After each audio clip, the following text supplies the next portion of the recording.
This presentation will be on social economic status, or SES for short, and its effect on youth.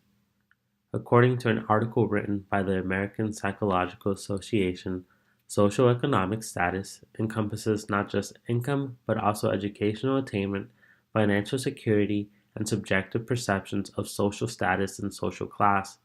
The relationship between SES, race, and ethnicity is intimately intertwined. Research has shown that race and ethnicity, in terms of stratification, often determines a person's social economic status.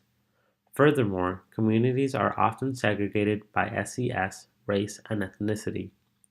These communities commonly share characteristics, whether it's low economic development, poor health conditions, and low levels of educational attainment. Low SES has consistently been implicated as a risk factor for many of these problems that plague communities. Research indicates that there are large health disparities based on social statuses that are pervasive and persistent. These health disparities reflect the inequalities that exist in our society. It is important to understand how various social statuses intersect because race and socioeconomic status affect health exclusively as well as mutually. In the United States, 39% of African American children and adolescents and 33% of Latino children and adolescents are living in poverty, which is more than double the 14% of poverty rate for non-Latino, white, and Asian children and adolescents. African American unemployment rates are typically double that of Caucasian Americans. African American men working full-time earn up to 72% of average earnings of comparable Caucasian men and 85% of earnings of Caucasian women. Racial and ethnic minorities have worse overall health than that of white Americans. Health disparities may stem from economic determinants, education, geography, and neighborhood, environment, low quality care, inadequate access to care, inability to navigate the system, provider ignorance or bias, and stress. At each level of income or education, African Americans have worse outcomes than whites.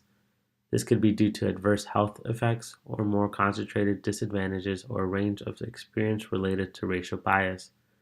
Despite dramatic changes, large gaps remain when minority education attainment and outcomes are compared to white Americans.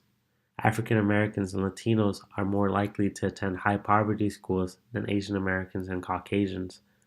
12.4% of African American college graduates between the ages of 22 and 27 were unemployed in 2013, which is more than the double rate of unemployment among all college graduates in the same age range.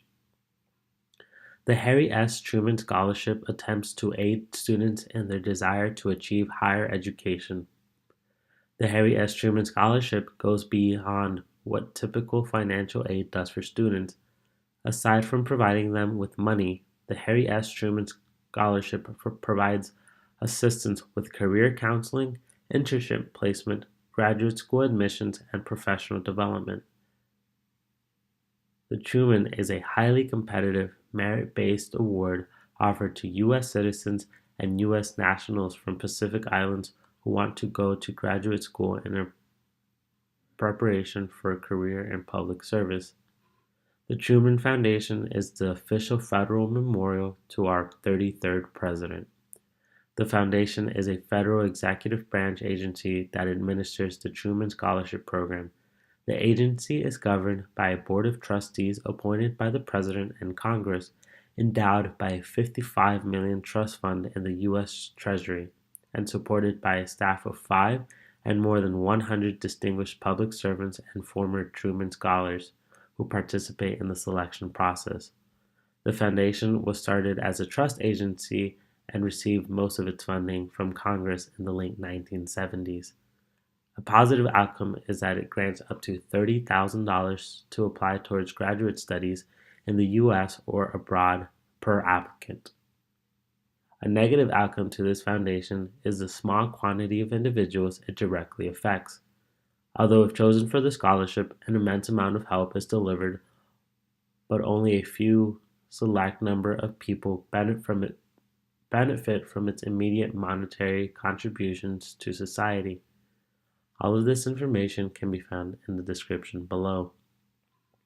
The socioeconomic status of individuals plays a very large role that can not only affect individuals in a monetary sense, but also both mental and physical health, and not to mention its educational disadvantages. A good step towards further development of the Truman Scholarship Program would be to have a stronger stipulation on giving the scholarship to individuals from rough and difficult backgrounds to allow them to escape a negative environmental home life and incentivize them to pursue higher education.